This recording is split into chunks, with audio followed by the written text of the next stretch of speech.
હે મેં તો દારનો વઘાર કરી દીધો, મગસ તારા રે ભરોસે. મેં તો શાકનો શમકાર કરી દીધો, મગસ તારા રે ભરોસે.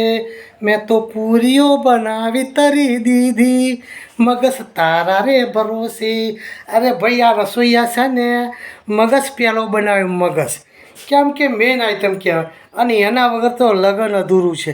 દાળ ભાત ને શાક ને પૂરીઓ તો ગમે ત્યારે ખાઈ લઈએ, પણ મગસ એ લગ્નનો રાજા છે, રસોડાનો રાજા એટલે મગસ.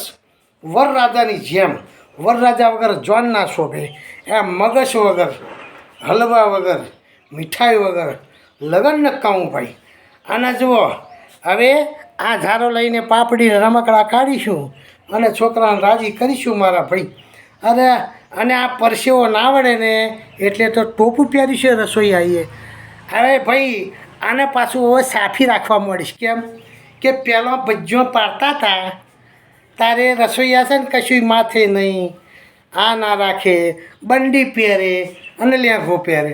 તારે શું થતું હતું, ભજીયો પાડતા જાય અને આમ પરસેવો લૂસતા જાય, મય ટેપાય પરસેવો પડતો હતો. અને હવે તો મારા વાળા રસોઈ એટલા સરસ હોશિયાર થઈ ગયા છે કે માથે તો આવી ટોપી પહેરી લે, પીરસનારા કાગળિયો પહેરેલા, કેમ કે વાર ના આવે. એટલી બધી ચોખ્ખાઈ મારા રસોઈયાઓ આજે રાખે છે. અને પાછી આવી સાફી રાખે છે, આમ પરસેવો વરસ આમ તરત લૂકી લેવાય.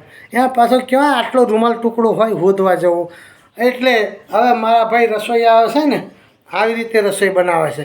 અને કમાલની ચીજ, આખી રાત જાગે તોય બોલો મારા ભાઈ મીઠું ના ઓછું પડે, મરચું ના ઓછું પડે, બધું માપનું જ થાય મારા ભાઈ. એ દરદની અમને તો ટેવ પડી ગયું હોય છે મારા ભાઈ, એટલે સારું જ બને. અને જુઓ ને આ લગ્ન હોય ને ત્યારે અમારી બહેનોનો તો ચિંતા જ નહીં. એ ગરબા ગા કરે, એ મોડવી બેઠી ચકલી મલકારા મારે. આ પેન રસોઈયા પૂરીઓ કાઢે અને ભાત કાઢે અને બધું બનાવે.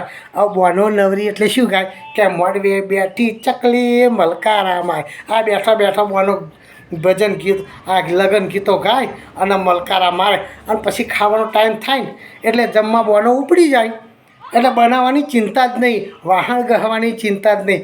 આખા ગામની બહેનો વાહણ ગહે, ખાવાનું બનાવે, ચોખા વેણે ભાત બનાવે. અને આ મારા આખા ગામની બહેનો માથાકૂટ કરે એના કરતો આ રસોઈયા 10 જણા હોય તો બહુ થઈ જાય, આખું ગામ જમાડી દે. તમારે કેટલી મહેનત કરે બોલો, પૈસા લે પણ ભાઈ એમના વસૂલ પૈસા. હો જો આ બહેનો 10 રોટલીમાં થાકી જતી હોય તો પછી આ રસોઈયાનો તો કેટલી બધી રસોઈ કરવાની. એટલે મારા ભાઈ રસોઈયાની તો અત્યારે સિઝન છે ને મોજ આવી જાય, મોજ. એટલે મારા ભાઈ રસોઈયા બહુ સરસ સારું રસોઈ બનાવે છે. પહેલાં કરતાં તો બહુ અત્યારે સારું થઈ ગયું છે. પહેલાં તો દાળ ભાત શાક ને લાડવા હોય બસ, અને તત તો જાત રાતનું બનાવે ભાઈ.